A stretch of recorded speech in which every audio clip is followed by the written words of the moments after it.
So maybe we're good now. Check and see. Anyway, Josh getting that all fixed up there. Sorry for a little bit of technical difficulties in that start too. So, all right, guys. So I'm going to have to start off with Kyle, it's been 3 or 4 years since you've been here, right? Yep. So you've walked around quite a bit and stuff like that. What's kind of most interesting? What'd you see? What'd you find here at the PRI show? I put you on a spot too much. Yeah, you did. It's just there's just so much different motorsports here. Just, from drag racing to IndyCar to dirt track cars. It's just a lot. It's a lot of fun to see just everybody, different motorsports and things they do and all of that. So. Okay, I got to back up for a minute, Kyle. I guess when I was introducing you earlier, we had no sound, so I have to get you introduced. Kyle Smith drives this alcohol funny car. Yep. He's based out of Wichita, Kansas, and we're a great partnership with him and his dad and John. And we got his car in the bay here in our booth. It was fun getting it in here, but that's okay. It took a little bit, but and it was cold outside. It was cold. I had to get a little bit creative to get over the hump there, but we got her done. This thing's a low rider. It is. It's tricky to get around certain places. So. Yeah. So anyway, Kyle, again, thank you and your dad and John for being here. You've been a great partnership and stuff with what we do here and help us here in the booth and stuff. But it's also fun to have your car here. You've been getting here. You just got another picture taken of the hot rod from that part. So back to again, since I cut you off. It's been 3 or 4 years since you've been here. This place amazes me how big it is. And I still say that if you would take all 3 days and walk the whole thing, you couldn't walk in 3 days. That's how big it is. People don't fam until you've been here. I agree. For us, I'm sure we've missed a lot. We tried to hit some of our vendors that we use and just, kind of face-to-face and refamiliarize, see if there's any new products they have or things. So it's just been really good from that aspect. So. Yeah, it's I had a few things I wanted to hit and look at and stuff like that too. And Nick, we've kind of picked up a couple more, vendors or that kind of thing too. Yep. So what did you guys get from the show? What do you think's been exciting and all that kind of stuff? Well, there's a lot of new products coming this way for 2024. A lot of cool stuff, hopefully, that we're going to be involved with. It's just really neat to be. This is kind of the place where every company unveils the new product of the year. So if you're here, you get to see it before anyone else gets to see it, and be a part of that and get your first orders in. Okay, so what did you see that new? What did you see was new? Well, obviously, our new Hoosier tire. That's been a big one for us. Okay, so let's talk about that for a minute. It has been a big hit. So talk about what you did with Hoosier in the new no prep tire. So for a couple years, 3 years, I've been begging them to build this tire. 2 years, probably 2 or 3 years. Been begging them to build this 28-inch tire, kind of existing off of what they already had, and change the compound a little bit, change the sidewall up a little bit. And I knew it was going to be, I was hoping it was going to be a home run. And so far it has been. It's been a great seller for us. Positive feedback with every single pair that I've sold. I've never had someone say, oh, this one didn't work for us or didn't do this. So we still haven't actually done an official press release on it, or Hoosier Corporate hasn't done it either. So it's all really been word of mouth. And Yep. So anyway, it's a no prep tire, but kind of tell everybody, if you switch this tire, what are you gaining? What do you got? What's happening there that helps the car go? Yeah, the tire's got a lot more teeth to it, so it's got a lot more bite. The compound is a lot softer. The sidewall is a stiff sidewall, so it's allowing guys to run a little bit more air than we used to with our other tire to achieve better goals, better 60-foot times than we were with the traditional CO7 that we had before. So this is a DO5, which is the softest rubber that Hoosier has put on a drag tire. What's that DO5? Yes, I hear all these numbers: CO7, 655, 436C. Dip. What does all those numbers mean? So I don't know when they actually started that or why they changed so many different numbers from C's to D's, and then you get into some of the dragster tires, and you got C1350, 1450, 2020, 2055, 2021, like it's on the alcohol funny cars and top dragsters and stuff. Okay, so let's do this for a minute.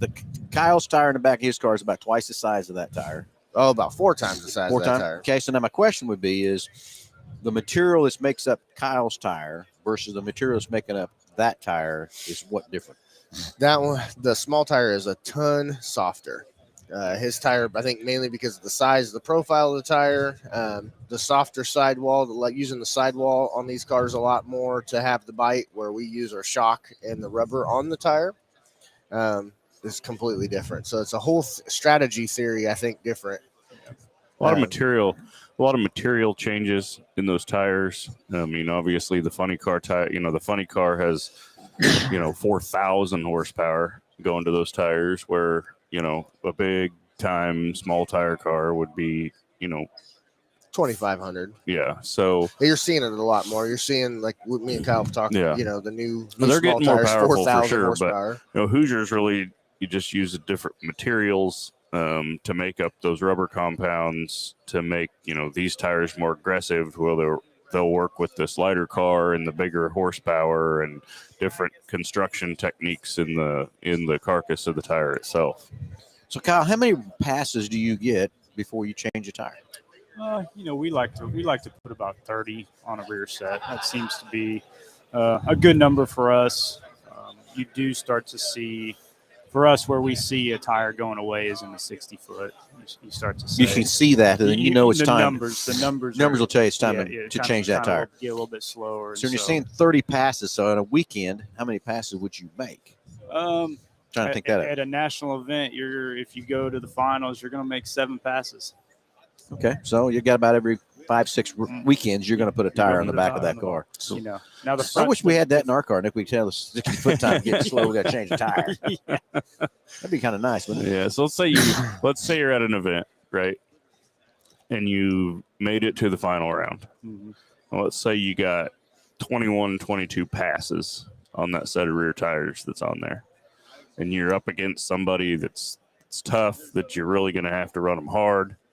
Now, will you take those tires off and go put a new pair on just to get you that extra edge and that one last run? Honestly, no. So there is a couple run break-in period on those rear slicks. Okay. If you took a new slick on versus I'm going to use a 5-run slick, and you put the same tune-up in it on the same conditions, the new slick probably is not going to make it.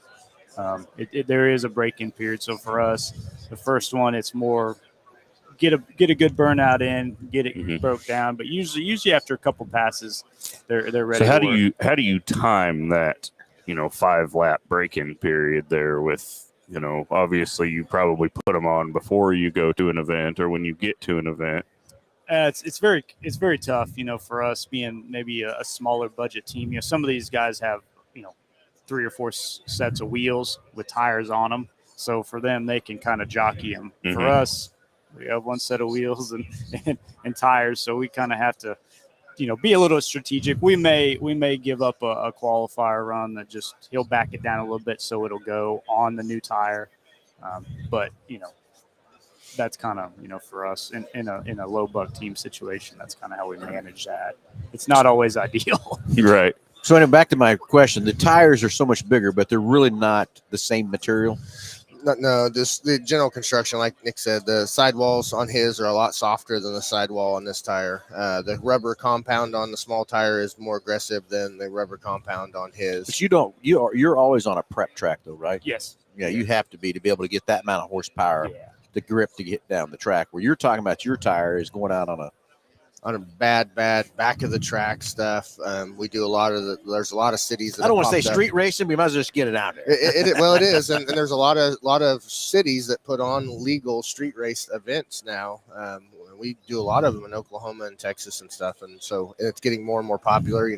Kansas has a few that are 150-foot street drags and stuff like that. So it's real bare, bad asphalt stuff. So you need the most sticky tire that you can get because, yes, they're not these big not yet, it's coming, but they're not these big screw blown Hemis like they are in these cars, but some of them are, and you're seeing that this year where some of these small tire cars are 3,000 and 4,000 horsepower and they're trying to run the same setup on that baby tire. How can they do that? How can that hold? Traction control and EFI has come a long way. Traction control, that's legal? Mm-hmm. Yeah, not in our sport. That's called cheat. We don't have rules like that. It's called cheat. But still, think about that though. Taking that big tire, I see how the big tire holds 4,000 horsepower, but I don't see how you'd ever get 3,000 hold on that damn thing. So, like with Kyle, he's using all of his horsepower the minute he lets go of the button, almost all the way down the track. The small tire guys will use 1 second of that power on the big end. The rest of it's barely bringing the power in. So you're gradually bringing it. So you are basically full power once you launch. Is that correct? No, we do manage timing going down the track. We probably see full timing and full fuel at roughly probably 2.5 Seconds of the fourth. run. And you run a pass in how long? 5.4. 5.4. So about halfway through, Yeah. you're getting. Yeah. So for us, we have a lot of trouble early on, what we call the shake zones, roughly 1.2 to 1.6. So we do have to pull timing and be pretty careful right around there to get down the track. But after that, and we get it in high gear, it's full bore timing, full bore fuel, and it's eating. Okay, we got I guess we're going to call it a comment coming across the chat line real quick.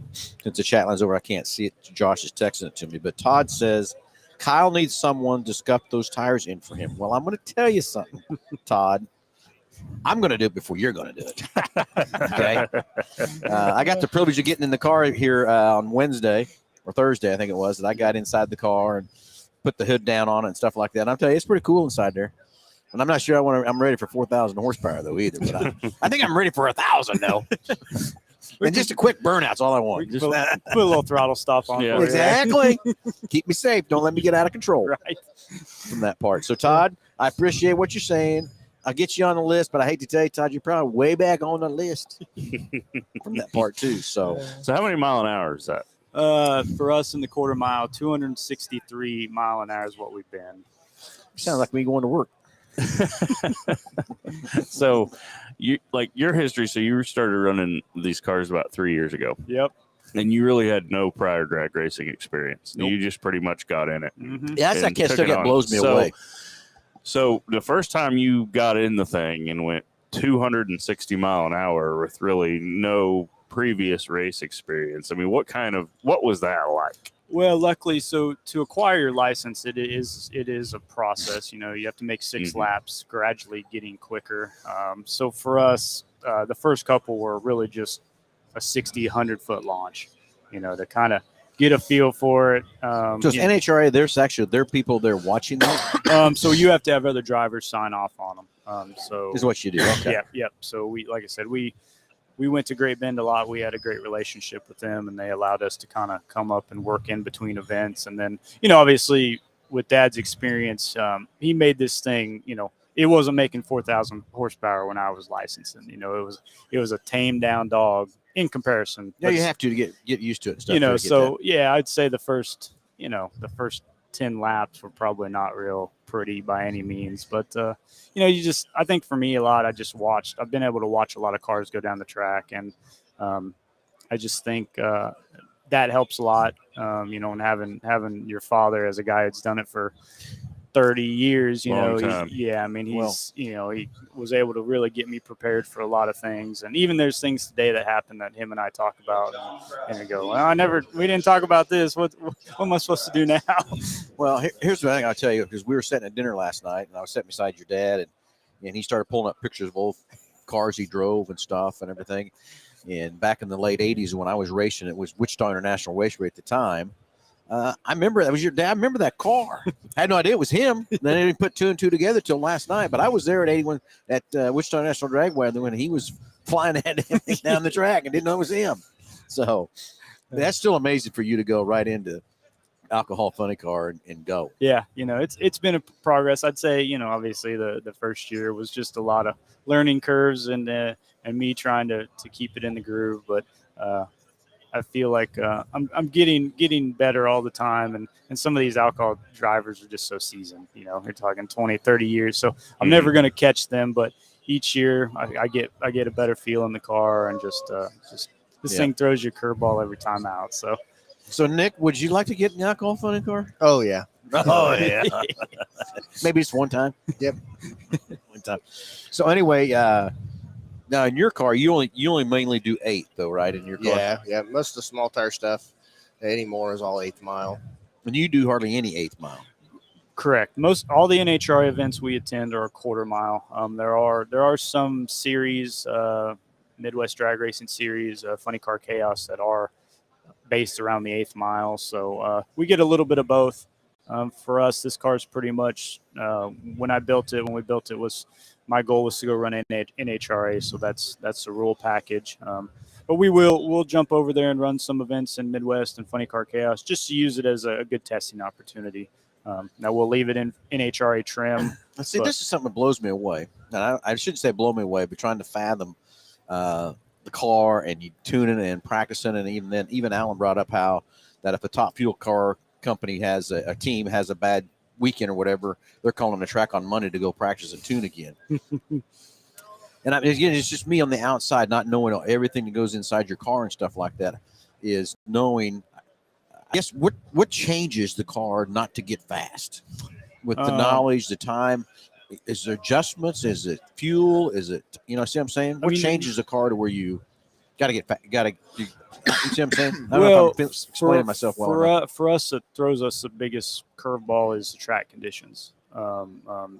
It's amazing from day to day. We will see vast differences on a track where there's certain spots that the grip is better or worse. Oh, really? Okay. So like I said, for us, you can't read that though, can you? Some of the fuel guys have some pretty cool track technology to track some of that stuff. I mean, it's pretty expensive stuff, and the fuel guys have a person that is dedicated to monitoring the track, the conditions, and everything like that. So at that level, that's pretty important. We do kind of try to go off what we see some of the fuel guys are doing, but yeah, it's kind of go up there, walk the track. Can't try to figure. Now you take temperatures of the track and all that. Yeah, we monitor track temps throughout the weekend, and that's a big part for how much power we can apply early on versus not. So what about you, Nick? Do you look at track temperature too? Oh yeah, so I have an infrared sensor on the bottom of my car that picks up and reads track temp as I go down the track. Oh, really? Yep. Huh. Then we got digital torque meters that we can walk the track, and most of the fuel guys have them too. And you stand on them; it's got a big torque wrench on it, and it's got a pad underneath it. And it'll tell you how much bite the track has, and you can walk the track every 20 feet, 10 feet, whatever your program is set up to do, and then it'll tell you a torque reading all the way down the track. So it gives you a little better idea of what the track's going to do or hold. So you walk the whole track? Sometimes, yeah. You? Early on in the weekend, I will, but typically for us, it's from the starting line to about 60 foot. So not to interrupt, but that prep they put down on the track, they spray the whole track, even kind of the start line going forward, right? Mm-hmm. Yep. Then how often do they put more of it down? NHRA, it kind of varies on like I said, they got some people that are really smart and they monitor some of that, and they will even scrape the first 60 foot of a racetrack several times a weekend, because you'll have lots of rubber built up. If you have 500-600 cars making passes every day. So does the rubber help it or hurt it? Too much rubber hurts it.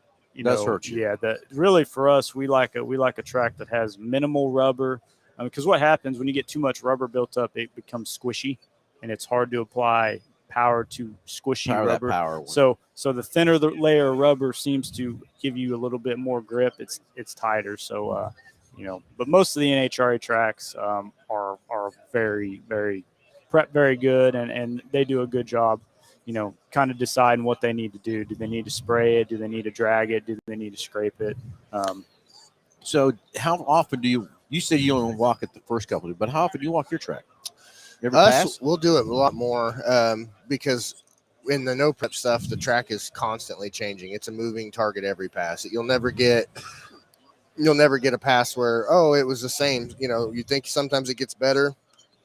Well, anymore it gets worse. You got so many people using different traction compounds or different this or that or the other, or different theories on how they're going to do stuff, and they'll either remove the rubber from the line or add too much. So every pass for us usually is a different scenario. We can't usually just take a tune-up and build from there. We're constantly moving. Okay, so do you use some kind of a traction compound on your tire when you do a burnout? Nope. Water only? Water only. Is that not legal for you to use, or? Yeah, I don't know. It's just your preference. Yeah, what you do. It's just what they do most of the time in the racing we do is just water type. But you use this stuff called devil's glue, right? We do, yeah.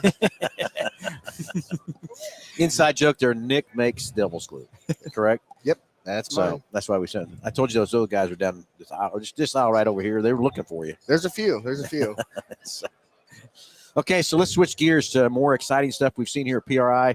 The crowds have been phenomenal. That's probably, I think, the best attendance that I've seen the time we've been here. With Been our really booth stuff. good. It's definitely up. So, what are the new and exciting things do you get to see? I mean, from that part, would you pick up on? What's something we can tell the listeners what's new? I'm going to throw out the Tony Stewart announcement. Yeah. I think we were talking a couple nights before that. I think we all seen that one coming. But yeah, Tony Stewart is now taking Leah Pruitt's spot in the. What do you top think fuel about car. that? I think it's pretty neat. You know, he raced an A-fuel drag or top alcohol dragster basically all year last year. Finished second nationally in the points. Oh, did he? I didn't know that. He finished second, huh? Yeah. So he, and honestly, before he even got his A-fuel license, he had made I think a handful of passes in Leah's top fuel car. But let's be honest, Tony's a driver. I think you could hand him the keys to a lot of things, and he's going to be able to drive it. He'd so take it to the front. That's for sure. So I it'll be interesting. It'll be interesting to see how he handles it. That team's a proven team. They won a lot of races, and I really felt like they started to get their stride at the end of last year. So it'll be interesting. It'll be interesting from a weight standpoint. Obviously, Tony's probably a little bit heavier than Leah.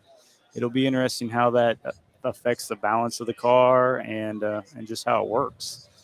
So really, weight of a driver is going to affect that rail, huh? Yeah, obviously he's heavier, so they're probably going to have to move some weight around. And she drives a canopy car, which is naturally, 30 to 40 pounds heavier than a non-canopy car. What do you mean by that? She's in a shell. Yep. Why would someone want to go in the shell and not be in the shell? I think obviously the shell is a protectant deal.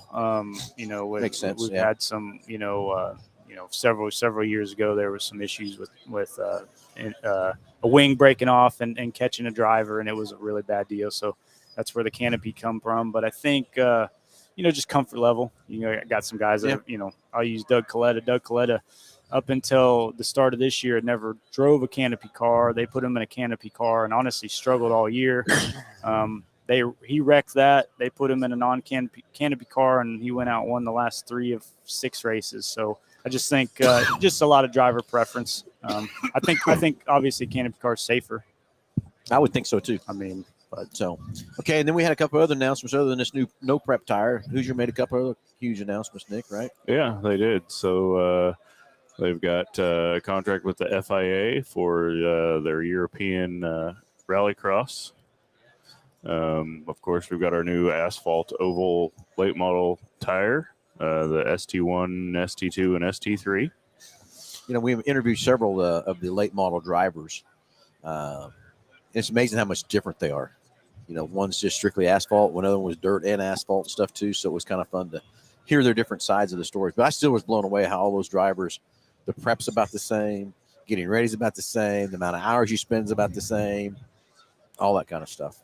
And what else, guys? What else would we tell our listeners what we picked up on here at PRI? Nick, anything else you saw new, fancy? There were some cool new cylinder head technology and developments from BTR, which is our distributors on the small block LS platform and LT platform, which is kind of a big thing for us. They got some new canted valve heads that they took me over and showed us. That was pretty cool. Aeromotive, and was working with Petronics. They kind of acquired each other, and they're picking up a few more brands. And there's a lot of new stuff coming, and it's moving to a new location, which will be better for a lot of people, including us.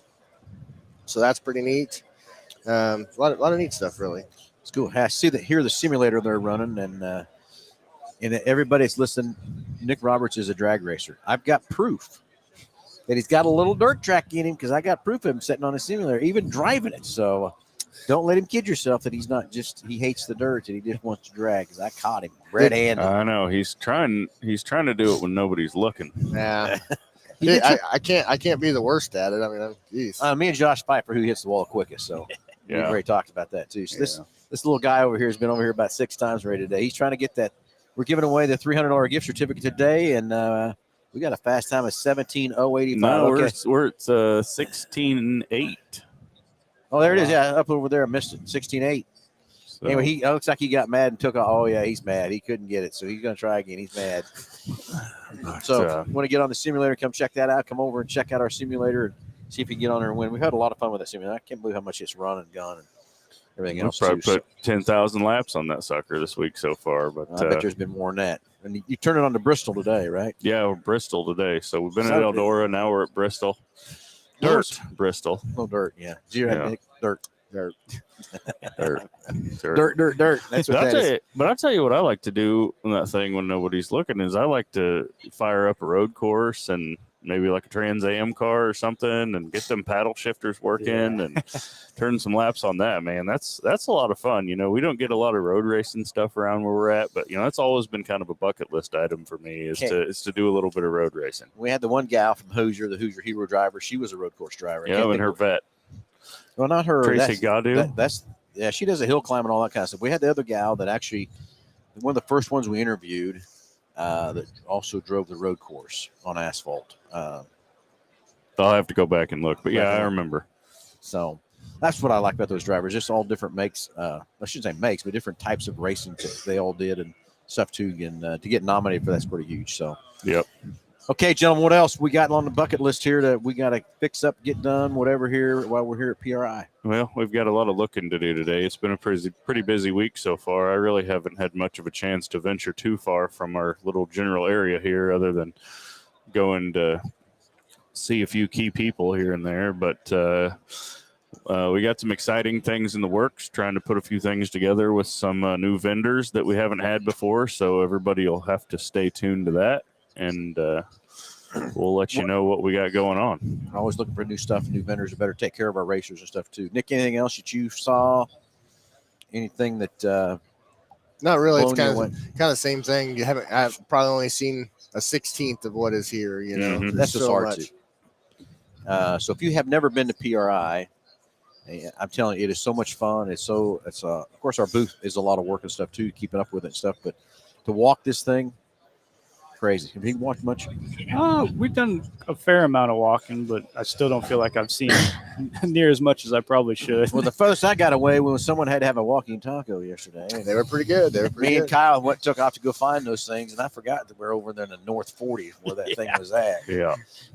From that part. But you just don't fathom how big this place is and how much footage there is. And then you go over to the Colt Stadium, and it's full too with trailers and all kinds of stuff. And from that part. So anything you want to look at and see, it's right here at PRI. There's nothing. Yep. I don't know there's another show better than this show to see all the different types of racing and stuff too. And, years ago you'd hear people say, oh, there's more drag racing or there's more of this or whatever. But I think this year there's a good variety of most everything that's here from that part. So anyway, gentlemen, what else can we talk about? We're going to have to cut this show short so we get back to work.